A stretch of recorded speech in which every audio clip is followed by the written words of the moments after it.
Welcome back. This is wow, look at that. That's hot. This is TERA Online. I recorded this last weekend during Beta Heaven weekend, really, and this weekend too is wow. Has quite a lineup. Last weekend, Mists of Pandaria annual passes. Oh, that's hot too. All went out. Diablo 3 opened up. Look at the wow. The zipper is actually staying still. The Diablo 3 beta opened up for a lot of people, and TERA Online had an open beta. So it was sort of like heaven for gamers. If you're into betas, and the TERA one lasted from like Thursday or Friday to Monday night late, and yeah, I've recorded some Mists of Pandaria, I recorded some Diablo, and not that much Diablo though, because it's, you know, open beta and it's about to be released in a couple of weeks. So, and I am going to be getting that. So I spent some time in TERA, and as a gamer, you have a choice to make on these kind of weekends on what game you're going to play, and that basically boils down to how well the game developer reached their target audience. This weekend is going to be another one because Mists of Pandaria released a bunch of stuff. Guild Wars 2 has their beta for those that pre-ordered the game, and TERA has their head start. So once again, there's a lot, and then of course if there's the Diablo if you want to play that. So there's a lot going on this weekend. Actually, to be even more accurate, in World of Warcraft, the ArenaPass was opened up. So though there's a lot of people practicing for their arena teams, and EVE Online has that Jita event where Goonswarm is supposed to burn down Jita and cause a whole bunch of havoc this weekend. So as a gamer, it depends on where your passion and your loyalty lies. And you can see in the comments in my videos that you can tell when people are very passionate about the games that they play. Wow, she really is looking hot, isn't she? Very passionate about the games that they play, to the point where they're not even listening to what anyone else is saying. A perfect example: when I was younger, my best friend at the time, was seeing a guy, and she wanted me to go with her to see him, because we had to catch him. I mean, when we were in junior high school, so we had to catch the bus to go over there, and it was in a different suburb than what we lived in. So going to help her out to see the guy she was interested in, I ended up being friends with that guy's best friend, and you know, so we'd hang out while they hung out, and it was cool until my friend broke up with her boyfriend. They fell out for some reason or another, and their argument ended up causing me and the guy's friend to argue over nothing. I mean, it had nothing to do with anything we did. We were arguing because we got sucked into their argument. And, you know, as I was standing there arguing with him over something I thought was completely pointless, I knew in that moment that no matter what I said or no matter what I did, because everybody was so passionate about what they were feeling at that moment, and I didn't particularly care, there was nothing I could say. I could not get my friend to tone down. I couldn't get her boyfriend to tone down, and I couldn't get the friend to tone down. And we ended up leaving, and You know, on the bus ride home, I was thinking about arguments in communication, because there are certain times when you just can't, there's no point in talking because you're not going to be able to reach the person because they're not willing to listen. They're too passionate about what they're feeling at the moment. And since then, I don't argue. I don't see the point in it. And in my relationships, I just, you know, it's not that I clock out or anything, but it's, I'd prefer to talk about it rationally than to argue. Whoa. Okay, that's seriously, oh, wow. Yeah, I'm not really feeling that one.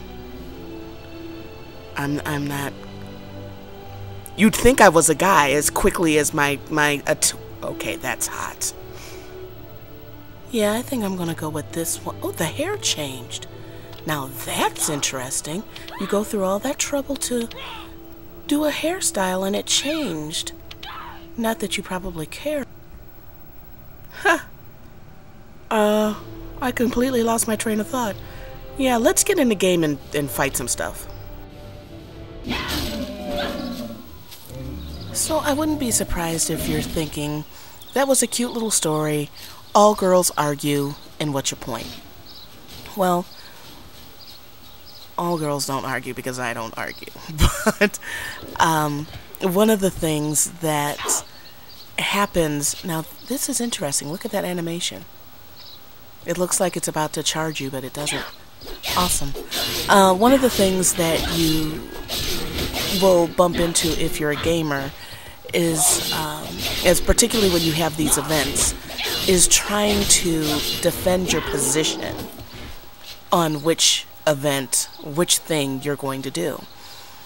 For example, if I were to make a video saying, or not necessarily a video, if I were to mention, like in the general discussion area where you can talk about anything, on the World of Warcraft forums, that I'm going to dip in Eve and check out what's going to happen in the... I dinged?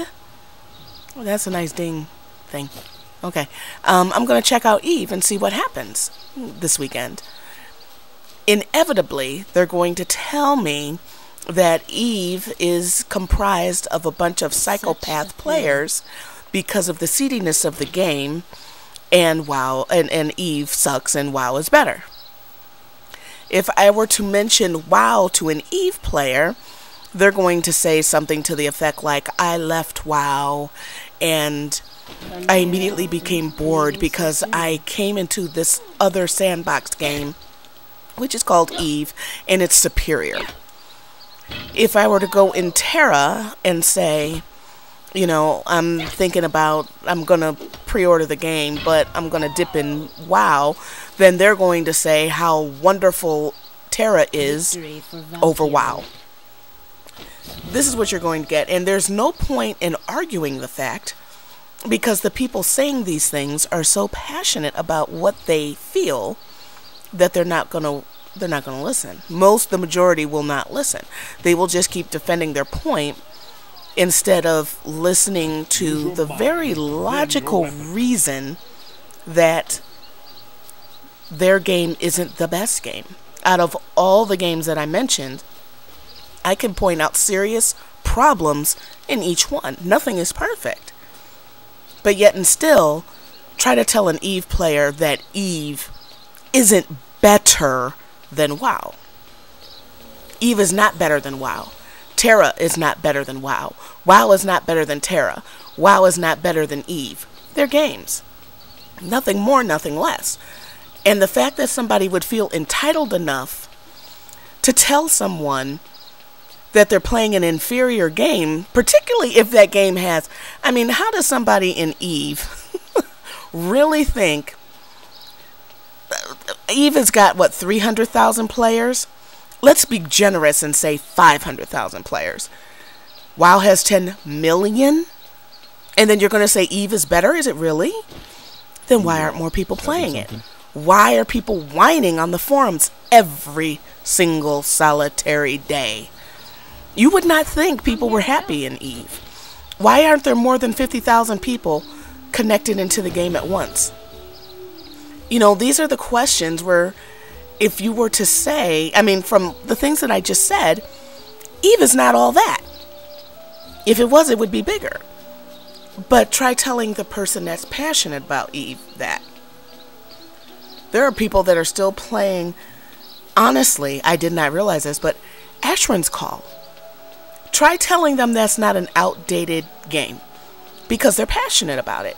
And honestly, even though it's outdated, if they're enjoying it, who am I to tell them what to play? You know what I'm saying? So, last weekend, this weekend, whatever is to come, play what makes you happy. If you get enjoyment playing WoW, play WoW. If you enjoy playing TERA, play TERA. If you enjoy Eve, play Eve. But the person that thinks they have a right to dictate to you how you should play your game, they've overstepped it. Because it's really none of their damn business. Unless they're going to start paying that money, those subscription fees, or compensate you for your time, how you play the game is none of their business. Like, for example, I was questioning Deopa on my last video. I did not understand why, if his goal, he created a trial account, and his goal is to have 1,000 losses, and he has all of these ships, so you know he's not going to win the fight. So anybody that came up with the argument of he was trying to pick his fights obviously wasn't listening. So there was no point in trying to argue with them because it was very clear. How is he going into nullsec alone on a trial account in a frigate gonna have a fair fight? He's not. The whole point was, according to him, was to have 1,000 losses. So it didn't make sense that he'd run. What was the point of running? Nobody could really answer that question. So when they couldn't answer that question, and don't get me wrong, he has a right to play the game however he wants. I just wanted to understand, as watching a stream, I mean, when you're watching TV and you don't understand the plot, do you continue to watch? Or do you turn around and watch cutscene? Or do you watch something that you understand? So that was my point, is that I wanted to understand what he was doing so that I could enjoy more watching his stream without being, you know, confused about it. But it came back with all these different kind of theories that made absolutely no sense if one had paid attention to the premise of what he was trying to do in the first place. It's their passion for Eve. They come in, and it's not only Eve, it's every game. And they go in rushing, having an argument about something, or starting an argument about something when they're not even making any sense. So this weekend, Guild Wars 2 has their thing. Mr. Pandaria added a bunch of stuff. TERA has their beta, their head start. Jita is supposed to burn, and Hulkageddon, you know, miners are supposed to get blown up. In Eve, ArenaPass for arena players in World of Warcraft. There's a lot going on. Which one is going to take my time? I'm going to be in Eve. I'm going to do my best to get into Eve because I want to see what happens with this Jita burn and if CCP actually does anything. So I'm going to try my best to be all up in that and record. But I will not be under Nyril. I will be under an alt that I created, I don't know how long ago, and haven't even done anything with. But she's in a NPC corp, so I don't have to worry about her getting blown up or anything like that. You watch my back and I can go in a shuttle and record in peace. I will most likely also, if I get the chance, get in TERA. I'm feeling TERA over WoW at the moment. The game has elements in it. I'm going to do another video because playing this tune, she's not as acrobatic as some of the other races. So I'm going to try another race and see. But when I play her, I actually feel like I'm fighting. I feel sort of like Kratos in God of War 3. That's exactly how I feel. So I'm... Oh! Did you see that? She like sort of flew through the air. Yeah, see, this is the kind of stuff I like. And I'm curious, after playing this game, how will WoW feel to me? Or the WoW type MMO. But I am feeling this. More so than anything else. It's appealing to me. If you've watched my videos, I put I like my characters to have a good form with their body, and they've definitely hit the mark on that one. I mean, yes, her little backside is looking pretty good there, and she's not hurting in the boob department either. And there's not only, the graphic, the game is beautiful. It's absolutely beautiful. But the combat style is very different. And actually, you can even have chained events in here, attacks, so that it's very similar to a console, like a fighting game type console type thing. You can see in the middle of the screen, the arrows, you actually have to target. So this is a more skill-based game, so it's more challenging. And I like that. I like the challenge. It reminds me of an MMO like WoW, but better with EVE similar difficulty. With the learning curve, if that makes any sense. Not as nowhere near as steep as EVE, but... So yeah, those are the two games that are going to be taking my time this weekend. And if I have time left over, I'll dip into Mr. Pandaria, if it's not as buggy as it has been the past couple of days. They just released a patch and everybody's been crashing, and they put pet battles in and then took them back out, and yeah. So what will you guys be doing this weekend? I know probably quite a few of you are going to check out the EVE event. Are you going to participate? Are you going to shoot back at the goons? Are the Care Bears miners going to say fuck you with Hulkageddon and whoop some ass? Or are you going to run? Or just, not bring your Hulks out and wait until, it ends? I'm actually thinking about, doing some PvP this weekend on my own. Just go in, and I'm really thinking about it. I don't know.